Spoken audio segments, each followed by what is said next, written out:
Job has been a source of puzzlement for all the centuries, and yet it is one of the gems of our international and human corpus of literature. Why? It's honest. It comes from the depths of the heart of man. Pain! It's well to pause before this pain and not to dismiss it. One handles pain with gloves.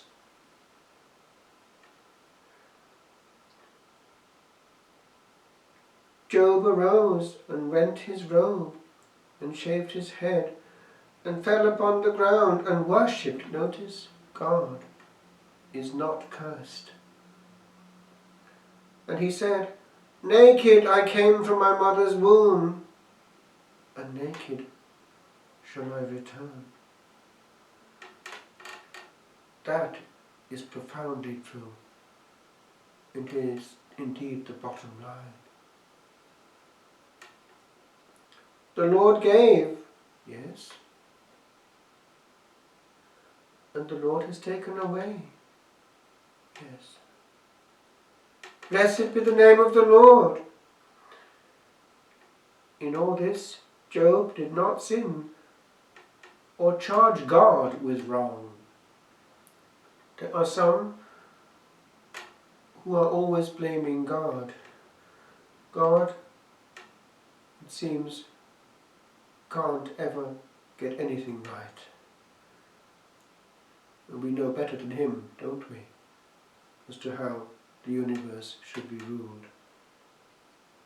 It's not fair, says the creature, misunderstanding his nature. The creature precisely came naked from the womb, and naked will return. One of the most profound days of our year is Ash Wednesday. All the parish is equal. Children, even babies, and old people, whose last one it may be, are reminded that they are dust, and that to dust they shall return. Le chant naturel de l'homme est triste. The natural song of man is sad. Sometimes our funerals are more authentic than our weddings. There is too much false effervescence and bubbly, fabricated joy in our culture. The rhythm of the radio is not true to life. It's not a happy day always for some. Pain is truer to the heart of man than passing ephemeral joy, not based on grace. An argument arose among the disciples as to which of them was to be the greatest. I was in a travelling person's home the other day, and I noticed on the wall a picture that took me back to my youth. I remember being on the floor with my parents behind me, watching in black and white one of the greatest fights of all history, Cassius Clay against Sonny Liston. I am the greatest! And yet, how true that is. Doesn't a child come into the world and with flattery thinks that he too is the greatest? We're all at it if we're honest. Greatest in our own sphere, whatever that may be. And woe betide anyone who thinks he's greater than we are. Envy.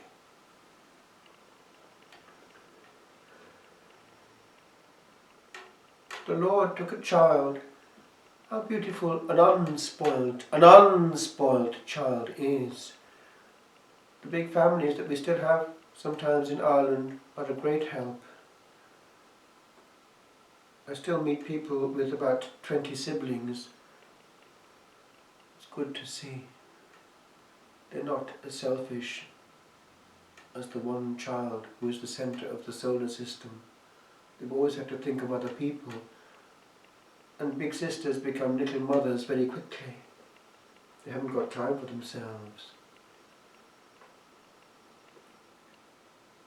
Indeed, I'm quite tickled at times by the way that in Ireland, despite bureaucracy, children are sometimes shunted around. I find it in the travelling community. They end up with aunties and all kinds of things. Interesting. It's easier to get through to the little people quite often. They're not so full of themselves as we who are the greatest. For he who is least among you is the one who is great, and that is true. It is beautiful to meet a little soul, a humble soul, an awful soul who knows many things and is an authority on everything. Dogma is based on him. There's no point in talking there. Let him speak. He won't learn anything. He's so erudite already. The child, on the other hand, has everything to learn. I remember being told this when in teacher training. Our teacher said how a child looks up to the teacher. And he quoted this line, "And still they gazed, and still the wonder grew, that one small head could carry all it knew." How important it is to be an icon to a child. Brother Benedictine of Ampleforth telling me this with regard to involvement with children, anything to do with teaching and education, as applies also to preaching and catechism. The icon, it's a high vocation to teach a child. One is an icon of Jesus Christ, the teacher. And the child is taught not just by the head, but by the whole person. Hence the primary sector is very important. One teaches the whole person, not just a part of the head. And I remember actually the influence of some teachers in school, for better or for worse. It's a huge responsibility, having a child for a year or two. And there are wonderful surprises among children.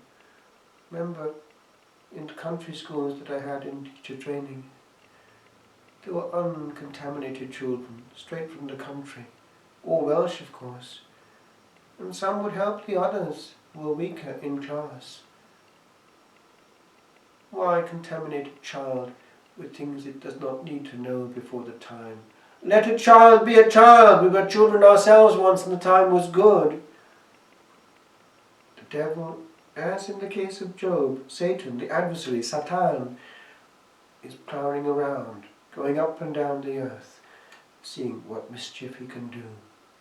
Yes, let's get the children the closest.